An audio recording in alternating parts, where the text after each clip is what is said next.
Bonjour, petite vidéo pour expliquer et éclaircir ce que ça veut dire prendre soin de soi et aussi de ses émotions, c'est-à-dire quand des émotions émergent, ce qui peut être d'autant plus le cas quand justement on est plutôt dans cette tranquillité, dans cette solitude, en tout cas qu'on n'est pas tout le temps affairé et vraiment dans un rythme qui nous prend tout notre temps, et bien à ce moment-là, effectivement, on peut avoir plus de connexion avec soi, mais ça implique aussi qu'il y a des émotions qui peuvent apparaître d'autant plus. Alors, pour les gens qui méditent, c'est un petit peu plus facile puisque en méditation, effectivement, on recrée cette intériorité, ce retour à soi et voilà, on apprend à accueillir justement ces émotions, mais faut-il encore savoir ce que ça veut dire accueillir ces émotions et prendre soin de soi.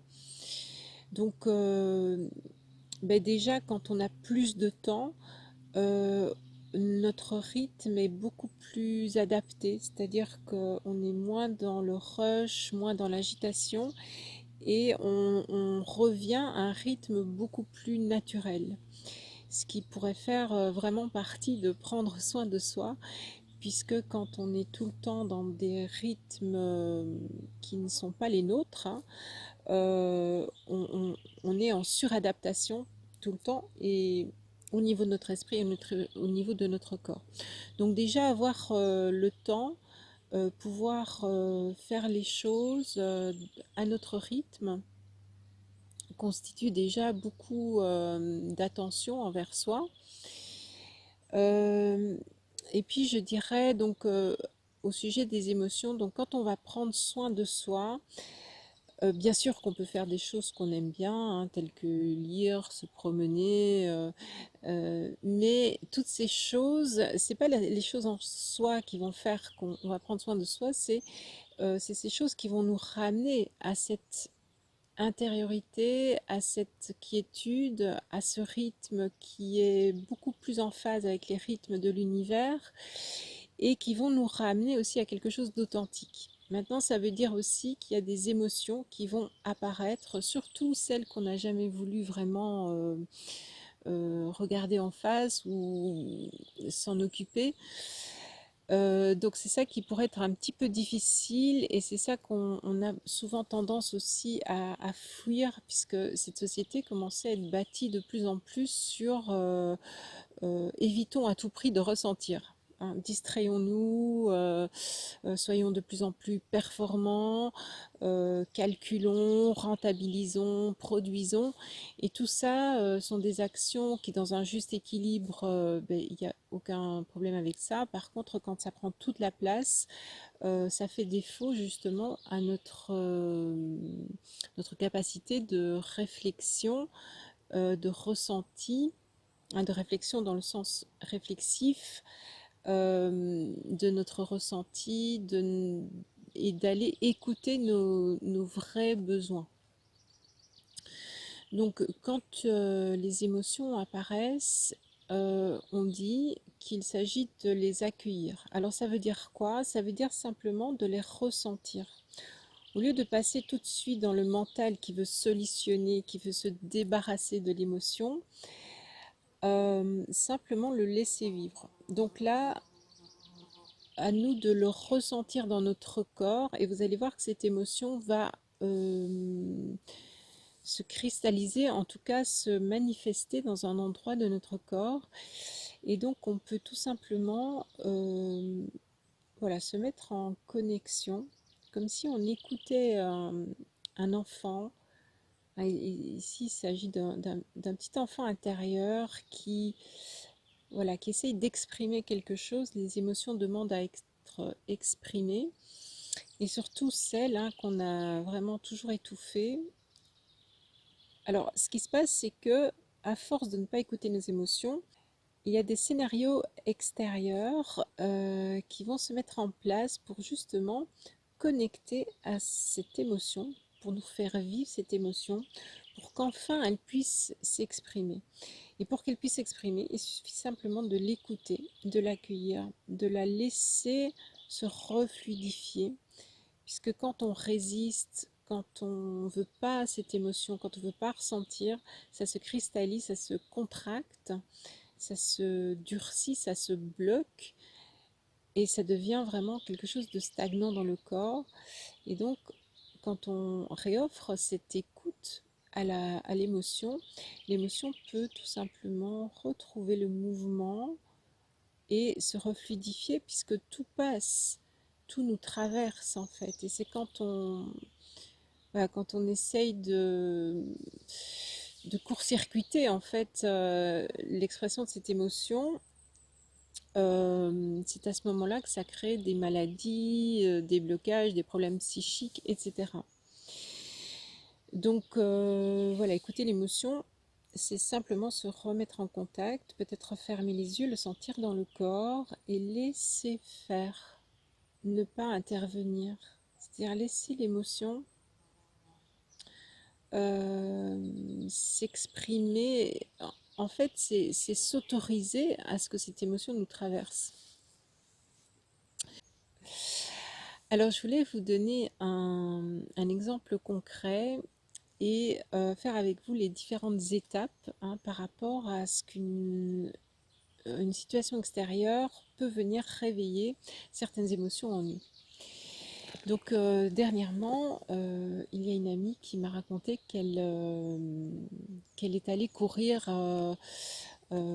près de chez elle dans un bois donc, et elle s'est fait arrêter par la police et n'étant pas dans son village, elle a dû payer 250 € d'amende.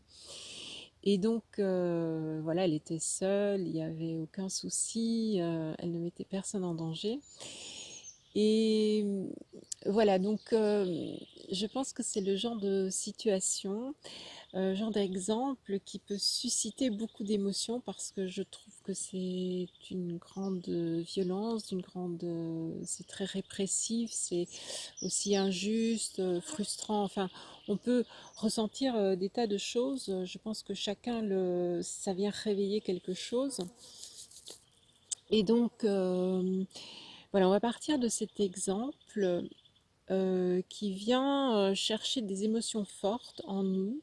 Donc la première phase, c'est dire oui à son expérience. Ça veut dire pas oui, je suis d'accord avec ce qui s'est passé, c'est oui, c'est venu dans mon expérience. C'est quelque chose qui est venu dans mon histoire, qui m'est arrivé. Donc on va dire oui à ça, oui à cette expérience qui vient dans ma vie. Ça, c'est vraiment la première chose à faire. Alors, on peut prendre un petit peu de temps pour dire oui à cette expérience. Sachant que chaque fois qu'on résiste, chaque fois qu'on refuse, chaque fois qu'on s'oppose, chaque fois qu'on œil pour œil, dent pour dent, voilà, ça augmente, ça nourrit et la personne qui en souffre le plus, c'est nous. Donc, voilà, donc on dit oui à l'expérience. Deuxième phase, qu'est-ce que cette situation extérieure est venue provoquer en moi? Alors, il peut y avoir plusieurs choses. Dans cet exemple, on pourrait avoir de la colère, de l'injustice, un sentiment d'injustice, de trahison, de frustration, de tristesse peut-être. Il peut y avoir donc plusieurs choses. Donc simplement, ressentir à l'intérieur toutes ces émotions qu'ont suscité la situation. Alors ce qui est important de faire, c'est de lâcher la situation. C'est-à-dire qu'une fois qu'on a le ressenti, on a les émotions, on oublie parce que le mental aurait tendance à aller à nouveau dans la situation et commenter, etc. Or qu'ici, vraiment, c'est très important, c'est de ressentir tout ce que ça a suscité et pour le moment on va laisser la situation tranquille, on va plus y penser, simplement être avec son ressenti et là encore voilà, dire oui à tout ce qui s'exprime en nous, tout ce que ça vient chercher. Encore une fois, on peut le ressentir dans le corps, on laisse faire. Alors cette phase-là, ça peut prendre un petit peu plus de temps parce que parfois il y a beaucoup d'émotions, parfois il faut s'y reprendre aussi quand on ressent que ça vient à nouveau nous chercher, on peut refaire ce travail. Donc on prend le temps qu'il faut pour ressentir tout ce que c'est venu chercher en nous. Alors, troisième phase, là on va essayer de comprendre le cadeau, en fait le message que cette situation est venue nous dire dans notre expérience. Donc ça, c'est parfois un petit peu plus difficile, mais si on demande, et là encore, on se met dans cette ouverture, on ferme les yeux et on demande quel est le message sous cette expérience, hein. Donc, qu'est-ce que la vie est venue me dire avec cette expérience? Sachant que, alors c'est peut-être difficile à comprendre, mais on crée nos propres expériences, c'est-à-dire qu'on attire, on vibre nos propres expériences. Donc c'est comme si on avait fait la demande de vivre cette expérience pour justement pouvoir expérimenter quelque chose et ressentir. Ou alors, si c'est trop difficile à intégrer, on peut simplement se dire que la vie est venue nous présenter, voilà, une expérience et quel est le message en deçà de cette expérience.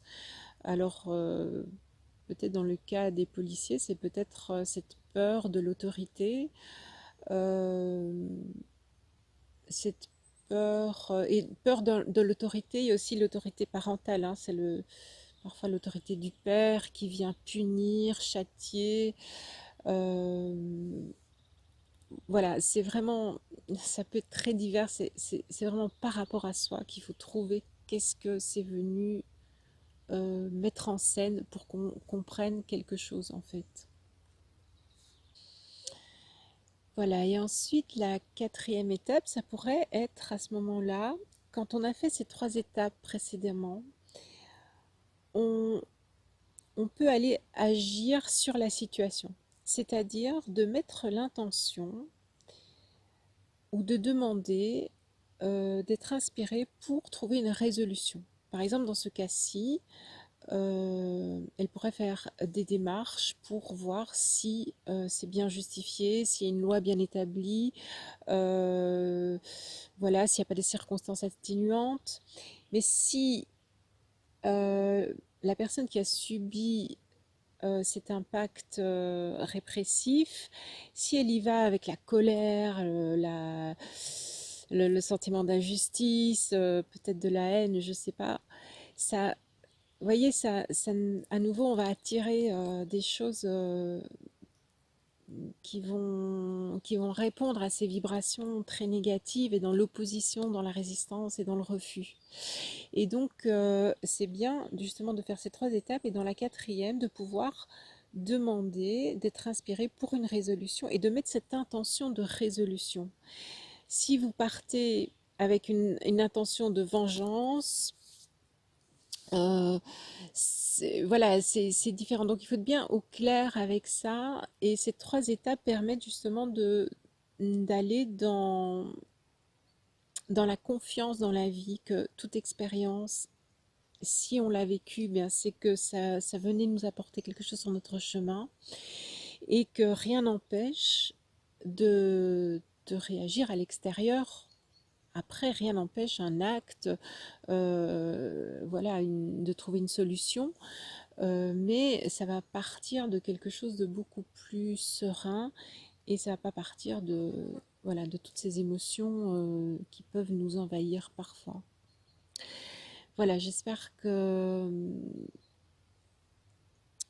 ça faisait aussi partie, hein, les émotions, ça faisait partie de prendre soin de soi. C'est vraiment le travail qui, entre guillemets, est demandé pour le moment. En tout cas, c'est une occasion de le faire. Euh, et je vais terminer cette vidéo en disant que pour moi, le plus grand des virus, on pourrait dire la plus grande des pollutions, enfin la plus grande, on va dire une des plus grandes, c'est un peu ce que m'a miroité ce confinement, c'est vraiment d'aller s'occuper du voisin, c'est-à-dire dans le sens de critiquer, vouloir corriger les autres, accuser, toujours l'extérieur, l'extérieur. Ici, il est demandé d'aller vers l'intérieur et de voir un petit peu toutes ces choses en nous d'abord, tous ces combats intérieurs, toutes ces émotions, toutes ces peurs, toutes ces blessures, et arrêter de vouloir toujours faire la justice à l'extérieur, or que on ne l'a pas faite à l'intérieur. Il y a une phrase très belle dans la Bible qui est très connue, donc celui-là qui n'a jamais péché lui jette la première pierre. Et je pense que pour le moment, il y a un peu de ça. Euh, donc à nous de prendre soin de nous dans ce sens. Voilà, merci de votre écoute. À bientôt.